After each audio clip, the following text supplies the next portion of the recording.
So on March 24th, Liverpool supporters acquired a new nightmare image, something to bring them down in the future when they are feeling too happy. A new image to put next to Jurgen Klopp's famous running out of energy.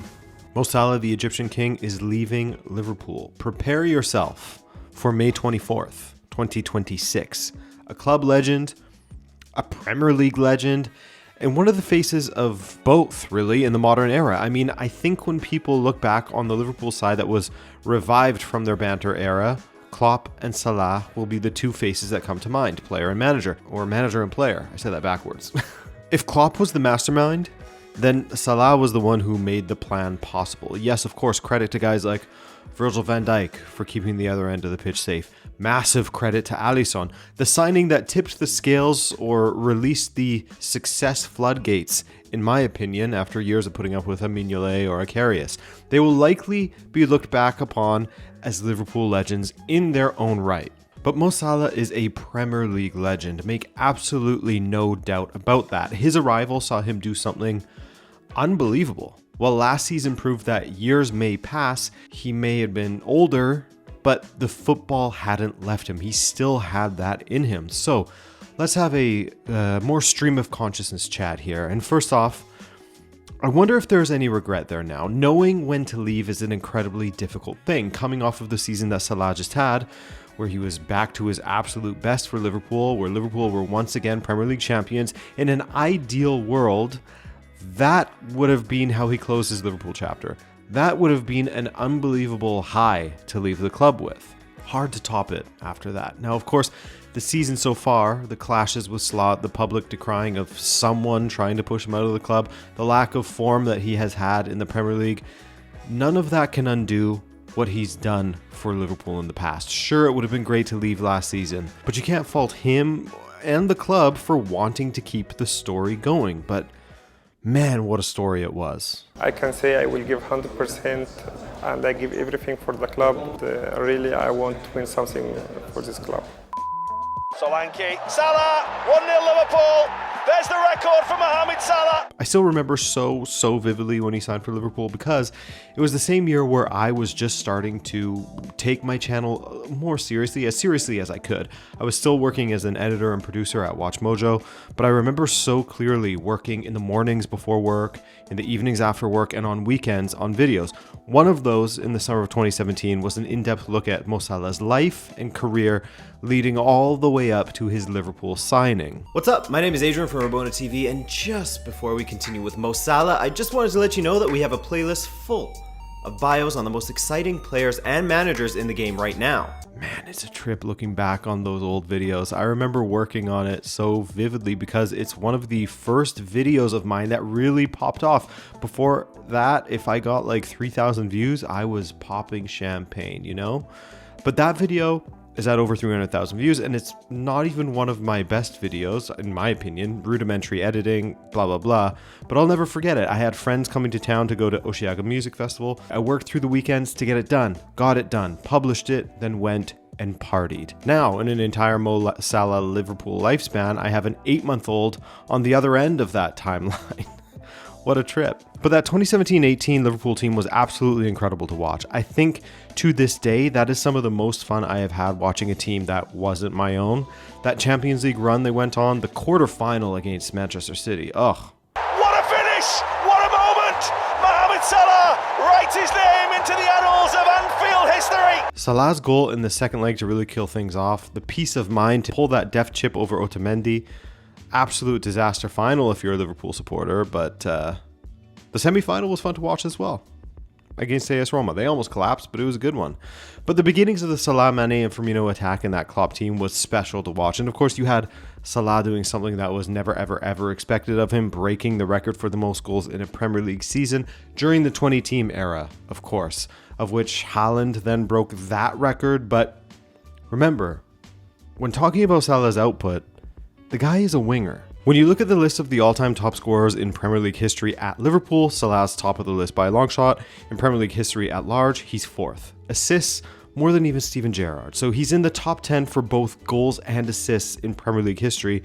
And when you look at the guys behind him and in front of him, Yeah, he's earned his legendary status. When you combine them, his goal contributions since he arrived in 2017-18, nobody has topped him, as you can see from the Squawka graphic. 281 in 310 matches, just an absolutely absurd output. United and Spurs supporters can rest easy now. He had 16 goals against each of them, and he scored 16 in 18 appearances against United, which is pretty unbelievable. He's won the Golden Boot 4 times. Twice he shared it. Playmaker of the season twice. Player of the season twice. PFA player of the season 3 times. Countless teams of the season across many competitions. I do forget that he holds the record for the fastest Champions League hat-trick as well. He's the top goal scorer all time for Africans in the Champions League. I mean, the list just goes on and on and on. All things that he did at Liverpool. He had his times as a player when he was a bit selfish, but what top elite goal scorer doesn't have that characteristic? But again, his assist numbers speak for themselves. He could do a bit of everything, and in his prime, he did it lightning quick. He really was the perfect player for Liverpool, the perfect signing at the perfect time for Klopp's revival of Liverpool. He could operate in tight spaces around the edge of the box, plucking an opportunity out of thin air as he runs parallel or even away from the goal at times before finessing it past the keeper. He could beat players on the dribble. He was most terrifying, however, running at defenders with space ahead of him, arriving late to finish off attacks or playing a curling ball to the opposite winger to finish off a counterattack. He's not just a numbers merchant, he passed the eye test. As he slowed down ever so slightly as the years went on, he was still lethal due to his control and, for lack of a better word, his finesse that he played the game with, but a powered finesse. As I said earlier in the video, he really is the player that people will think of when they talk about how Liverpool got back on their feet. When people think of managers, they often will think of a player, I mean, not always, but they will often think of a player that was sort of synonymous with them when they're at their peak. I think for a lot of people, despite signs of aggravation between them at times, because that's normal, most people will think of Salah when they think of Jurgen Klopp.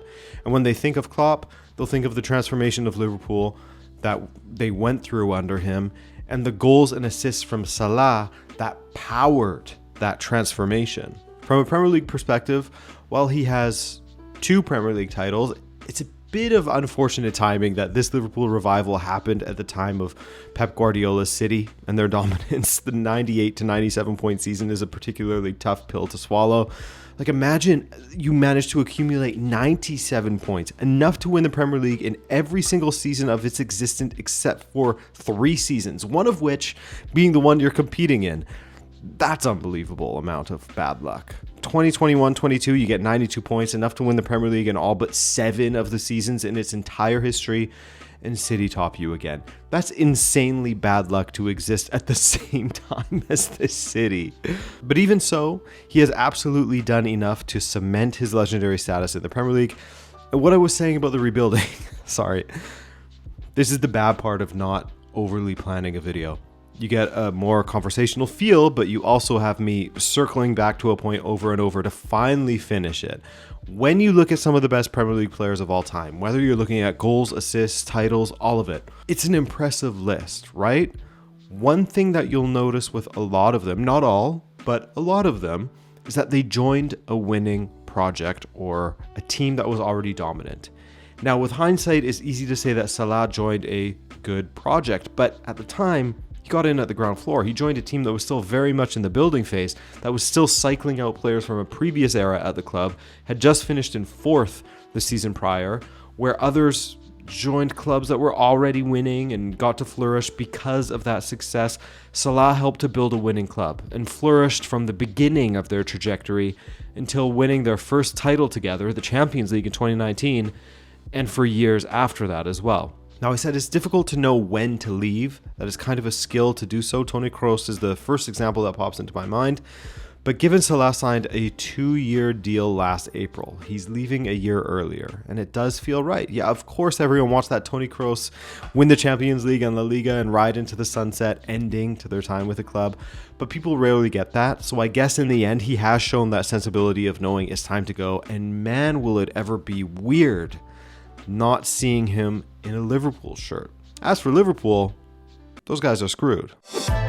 I'm kidding, but in the next couple of years, it will be crazy to see Alisson, Robertson, and Van Dijk leave as well. I mean, to me, the old era of Liverpool is kind of finished already with Salah leaving, but the remnants of the Klopp era are going to be well and truly gone soon. And with the direction of the club not being satisfactory for a lot of supporters, not all, but a lot, feels like a brave new world that Liverpool's setting off into. Anyways, guys, just some quick words on old Mo Salah. I hope you Liverpool supporters are doing okay out there. Tough few months. Be well, guys.